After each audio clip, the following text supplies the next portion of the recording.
Monuments. Aquest és un poema que es gesta a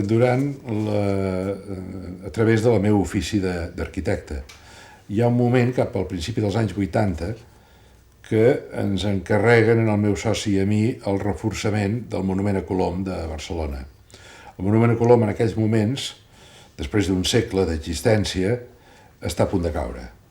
O sigui, l'estructura que el subjecta ha perdut el 90% de la seva efectivitat. Llavors, a corre-cuita hem d'anar a reforçar aquest monument, la qual cosa vol dir entrar dins.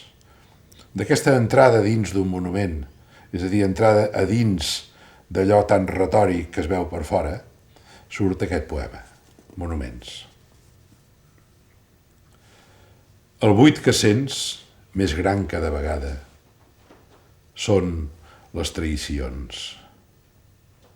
Incrustada en el front duem la bala que algú dispararà. Els monuments, per dins, també estan buits i els anys han rovellat la seva entranya. Foscos, podrits per la mateixa història, el seu interior és tan sinistre com arrogant el gest del personatge.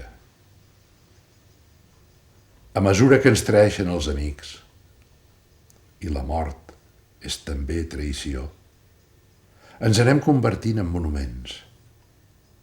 Per fora hi ha una resta d'eloqüència, sobretot quan parlem a algú més jove, però la nostra veu ja fa un ressò de buit, perduda un entramat de ferro que s'esfulla en obscures llesques d'òxid.